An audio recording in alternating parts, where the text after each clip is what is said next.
What's going on, guys? Welcome back to Cursed Convos. It's something sick with. Lil Chips. What's good, y'all? Yeah, how's it going, man? Not much, man. Chilling. Just here doing the recording. True. Alright, enough yapping. Let's get into this. This is a long. I can't even get my sentence straight. This has been a long time waited. We finally got a true crime story. It's fucking about damn time. I can't cuss. Enough yapping. Let's get into this. Oh my god, bro, you're so bad. Alright, good. Man, like, just true crime has like a scarier element. I mean, obviously, because it's like real life horrors, man. Just fucking creeps around, you know? You do know what they say, right? Humans are the scariest thing on earth. That is true. The scariest animal. Because, I mean, at the end of the day, that's what we are. Yes, sir. Like I said, we got some true crime, so viewer discretion is advised. In this video, there's mentions of SA and acts of violence. So if you find these things discomforting, you can always check out our creepypasta stories, which tend to be a little more easier to hear. But with that being said, let's begin the story of the Villa Alstofi Dismemberer. And although I come from Spanish heritage, I might butcher some of these pronunciations, so... He's whitewashed. Yeah, I'm whitewashed, basically. I don't even He's know a Spanish. no sabo kid. Yeah, basically. But, hey. Mira este pinche pendejo. Alright, why don't you say the name then? Lorenzo Esteban Durante. Exactly, Durante. No, I'm just kidding. Anyways. Lorenzo Esteban Durante, from the northern area of the Conurbano, was a well-known man in the underworld and justice.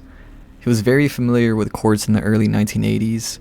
He collected cases and even some convictions for illegitimate deprivation of liberty, scams, robberies, and thefts. After small steps behind bars, the man moved further north in the suburbs and committed his first crime, or the first that was reported, in 1997. That year, he was arrested for the sexual abuse of an 11-year-old girl. He convinced the victim that he was going to buy her a bicycle, took her to his house, and sexually attacked her. He was imprisoned for a few years and was then released. Which is wild. It's like only for a few years. I mean, as fucked up as it sounds, that's kind of usually how it goes for pedophiles and shit. They don't really get jail time like that, which is kind of stupid, to be honest. Which is crazy, because before it states like he has his lists already behind him of scams, robberies, thefts. It's like, I mean, come on, you know? And then you just sexually assault a 11-year-old, and then you just get a few years. You get a slap on the wrist. Yeah. A few months after regaining his freedom, Durante was accused of the disappearance of Viviana Altamirano on April 28, 2004. The 22-year-old girl was a neighbor of Durante. Witnesses saw her talking to him before disappearing. When the Altamirano family pointed him out as a suspect, Durante disappeared for 2 months. One of his sisters said that he was hiding in Entre Rios. 20 days later, Sergio, one of Viviana's uncles, received a phone call in which first a man spoke and then a girl, claiming to be Vivian. The female voice said that she had gotten an apartment in the capital and that she left home because she had problems with her mother. The call was cut off. They never managed to confirm if that voice was that of their niece. So it could have been like, you know, just some random woman that Durante just got, you know, like, hey, it sounds close to like her, you know? Just like... You know what's crazy? Huh? It's like he doubled up. Doubled up? Oh, yeah, he went from 11-year-old to a 22-year-old. Yeah, holy shit, yeah. Christ, Did not connect that. Wow. Yeah. During the first stage of the search for the young woman, the police identified 5 homes linked to Durante. They landed only on one in Del Viso. The neighbor of the house next door voluntarily presented himself at the police station to declare that 2 months earlier, that is 4 days after the disappearance of Viviana Altamirano, He found a bag of waste containing women's clothing on his roof. He suspected that Durante had stolen it and put it on his roof to rule it out and avoid suspicions.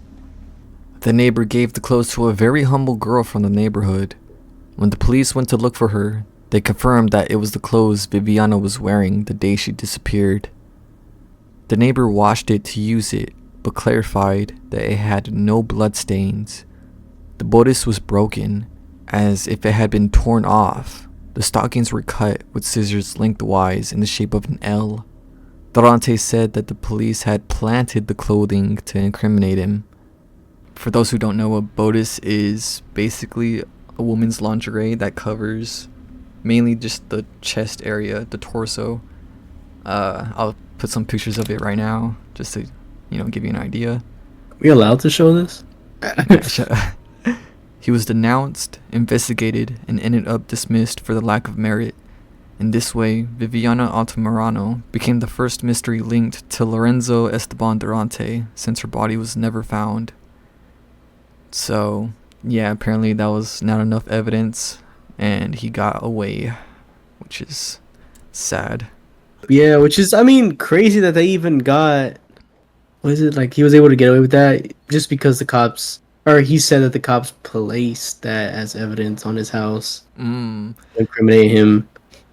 Right, and he's like, if he did have lawyers, maybe they said, like, they're just doing it because he has, like, a shady past, and my client could be innocent now or whatever, It's like, and who's to say it wasn't really the neighbors, Like, I could already see it being, like, all jumbled up in confusion. Basically. Yeah. A year later, while Durante was accused and investigated, he rearmed his life and got into a relationship with Paula Orellana. She was pregnant with his child when he broke out into a rage and started hitting her multiple times to the head. Standing across from him, after beating her to death, was a main witness of the crime, a 3-year-old girl, daughter to both of them. The investigators managed to reconstruct the events which led to the killing. Durante and his partner were arguing about the disappearance of her first daughter, a 15-year-old teenager about whom nothing had been known for several days, and the woman suspected that he had been part of that disappearance. In this way, Durante had committed a femicide, although the law still did not call him that, and added new accusations for 2 disappearances. The man was tried and sentenced in 2005 to 11 years in prison, but his criminal history didn't end there. Damn, like, I guess you can add this piece in. Like, no disrespect to her, but, like, at that point, like, would you say something, or would you have kept that to yourself? Like, but I guess it's kind of like a... No, yeah, what's up? Like, she obviously has suspicions to, like, want to, like, talk to him about it. Or, it could have been, like, little evidence or, like, something she noticed. She, for sure, should have gone to the cops, That's what I was thinking, too. I was like, I'd probably have to go to the cops for that. But then again, it's in the moment, Like, I think thinking of the last thing in your brain is like, hey, my partner's going to kill me. So I can see why if she would still press the matter, But I guess it's another thing too to be like, I'm accusing you, so I can also see the other third party, like, or the second party getting mad, And then I don't know. It's just really weird. It sucks that she had to get killed for that. But at the same time too, I wish she would have at least taken her suspicions to the cops. I feel like in that case she could have been more safe, but it's just so hard. It's a very touchy subject. I'm not giving her shit or anything. Nah, yeah, for sure. Because honestly, I would want to, like, press someone about it, if I really had suspicions. It's because, who wouldn't? Especially if it's someone, like, really close to them. So, it was her daughter, so... I get that, And you could probably tell when someone's lying, if they were, like, in a relationship, maybe she knows how he is, Yeah, I mean, also too. I mean, you don't know if he would have like if let's say they did cut the conversation short and she was just like, okay, yeah, I'm sorry, it's not you. You know, like apologize and this and that. Like, who's to say that he would have killed her while she was sleeping or something? You know, so like True. I guess just bringing the subject up and on the matter is makes her kind of like a target already. When he was in prison, Durante met Liliana Gatto. First, there were exchanges through social media networks, and then they began to see each other. According to the woman's family, he had told her that he was in prison for fraud and that he had been a lawyer in prison.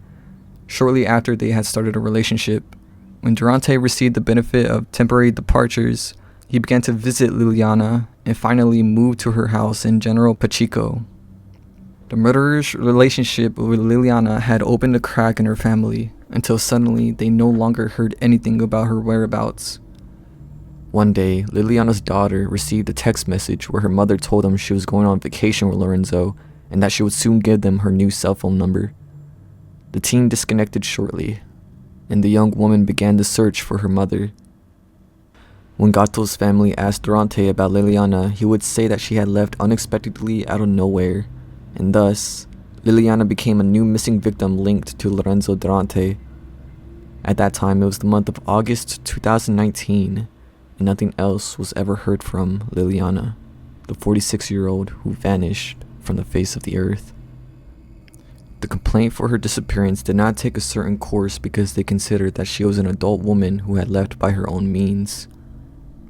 A friend of Durante's asked him about her, and he replied, quote, "She got terminal cancer, and in a month it killed her," end quote. Gatto's family never knew of such a disease, nor did they see a death certificate certifying her passing. But Liliana Gatto was not the only person who had established a relationship with Lorenzo Durante. In that 2019, the murderer had a link with a man he met in prison, Guillermo Diaz. After he served his time and was released, he would reunite with Durante. He told him that he planned to buy land, and the murderer offered to help him. In mid-November, they agreed to go to the place to make the purchase. Diaz carried 4,000 pesos in cash and a check with him, but he never returned home. One day after his disappearance, his phone was blocked, and the man became one more missing person in Durante's life, who said he did not know anything about what happened to his friend. Diaz's family reported his disappearance on November 19th, 2019, and until now, nothing has ever been known about his whereabouts. While officers were in the middle of the investigation of Diaz's disappearance, Lorenzo Durante got into a relationship with another woman, 55-year-old Rosa Acosta. At the end of November 2019, Durante consolidated his relationship with Rosa, and the couple got married on November 20th, one day after Diaz's disappearance. So I don't know if they've known each other beforehand or they just met and literally got married a day after. If they did, that's crazy. But Lorenzo had told Rosa that he was a law student and that he had money because he'd sold properties. Days after the wedding, Rosa's family found out about Lorenzo's background from the time he spent in prison for the murder of his ex-wife to now being linked to the disappearances of Gatto and Diaz. The police arrived at the house looking for the man to answer for the disappearance of his friend, but Durante managed to escape and Rosa went after him. Family members of Rosa said that she trusted her husband and that, quote, she was going to follow him wherever he was. The night before she was murdered, Rosa went to her daughter's house and told her that she was going to live in a boarding house for a while. She didn't explain where or why. The security cameras of the complex where Durante lived recorded that the next day, on January 27th, 2020, at 9:43 a.m., Durante and Rosa entered the house as a common couple hand in hand, without any trace of violence. A few hours later, at 3:14 p.m., Durante left alone carrying a large white bag and his black backpack on his shoulders, heading to the Villa train station. It was the beginning of the end for the journey of the butcher. It was almost 7 p.m. when a couple returning from work crossed paths with Durante near the train station. They saw the bus that took them home pass, but decided to wait and continued walking under the heat of January. As they crossed the tracks of the San Martin Railway and continued down the street, they saw a man with an attitude that seemed suspicious to them. He appeared more than 50 years old, gray-haired, dressed in a gray striped shirt and jeans. He carried a white burlap bag in his hands and a large black backpack on his back. "Be careful, this guy has the face of a kidnapper," her husband warned, while he made her go down from the sidewalk to the street at the moment they crossed him head-on. They followed 5 more meters and turned around. They saw how the man threw a black bag over a wired fence towards a clearing. The bag got hooked on spikes. Her husband told her, "Look, he threw something out." She got nervous about the situation. "It must be a dead dog. Let's go." He replied, "Stay here. I'm going to take a pee and I'll see what's in it by the way." She saw her husband approach the bag with caution, but suddenly recoiled out of disgust and then started to run where the man had gone while shouting, "Stop him! He threw a human leg!" Another passerby and a civilian policeman joined the chase. They ran the suspect around the station. Upon reaching the corner of Santa Fe, the man threw the black backpack at the door of a car rental agency to escape faster. It was found out later that inside was a torso of a woman. They lost sight of him until they noticed that he was lying on the ground among some pastures at the station. He had a knife stuck in his chest at the height of the heart. The policeman took it out while they were calling the ambulance. The man began to breathe with great difficulty and died a few minutes later. It's crazy to me when I first read this that the policeman actually took out the knife, because don't they say, like, leave the knife in to stop the bleeding? But, I mean, it was at his heart, so I don't think that even mattered, so. Yeah. I don't know, it's kind of 50-50 because you keep it in, you might survive because the blood's not leaking everywhere. Mm-hmm. Assuming the knife didn't pierce the heart in a certain way, because for whatever reason the body's weird. Yeah. So I feel like in him taking out the knife, I feel like he might have also heightened the risk of death. So it can go both ways. I mean, there's been instances where people get fucking pierced in the brain Oh, yeah. with like a pipe and they still manage to live. Yeah, So, human body's crazy. yeah, so I don't know. It's a weird thing. The investigators discovered that the body belonged to Rosa, his last partner. He had slit her throat, quartered her, and sought to get rid of the body. It took a month until the police found the rest of her remains in a wasteland near the station. When they arrived at the house where Rosa and Lorenzo lived, the image was horrible. The house was full of blood, and there were still remains of the body in black bags. It was the end of February 2020, and the pandemic was about to stop several investigations. Almost 5 years after knowing the real name of the butcher of Villa Alstofi, the relatives of 3 people linked to Lorenzo Durante are still looking for data and bodies of the missing. The brutal murderer took to the grave what he did and where the victims are, and it is a pending subject for justice to answer those questions. And that is the story of the butcher of Villa Alstofi. The police were kind of lenient with him, it felt like. I just don't understand that. I think they dropped the ball a couple times in this case. Then they're giving him a slap on the wrist. For the About kid one. Yeah. Which Yeah, is that was fucking crazy. dog shit because, like, I don't know why, but these days, I don't know about these days, but back then they were really, like, lenient when it came to child endangerment shit. Like, they didn't really take those cases that serious, which is fucking sick. In a sense, it makes sense why they just gave him a slap on the wrist. Like, because we also don't know how it is in Mexico. I don't know what part it was. I already forgot. True. But yeah, no. So we don't know how serious they were back then. I mean, it's the fucking it was the 1900s when that happened. So who knows? 1980s.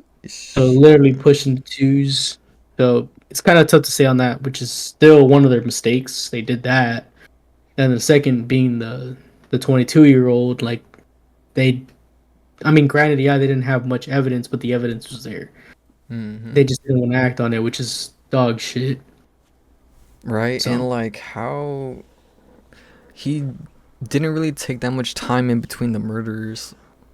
But yeah, just really gruesome shit. Crazy. I tried to get more information or background of his childhood, but nothing really came up. it sucks that he got murdered Or he took and his not life. like, Yeah. yeah, well, one of the two, because they said that they didn't see anybody, right? So, but no, it does suck that he did fucking die before he was Got able to to really get. face his consequences, like of all the. Imagine being in court. Like, I'm pretty sure he didn't want that. Like, he was just like, fuck it. Yeah, so I am pretty disappointed on that fact. Like, fuck that. Coward's I'm death. Yeah, that piece of shit should have been fucking brought to jail and actually at least served fucking time. You know, if he would have Or at get least beat up. died of a fucking heart attack in the cell, then that would have been cool. But the fact that he died before he can get caught and prosecuted and shit is kind of what sucks. It really so sucks. Yeah, no. Shit. so fuck him. Hopefully he's burning in hell. But I don't know. I just know those are some shitty times for anything to fucking be caught and shit. So Yeah, I don't know. lack of That's like the resources that we have now. Well, yeah, that too. I mean, a lot of the resources now that we have, like, literally make a big difference. So No, yeah, 100%, 100%. But yeah, if y'all guys enjoyed today's video, leave a like, subscribe. It has been something sick with, your boy, little chippers, and we'll see y'all guys in the next one. Take it easy. stay queasy.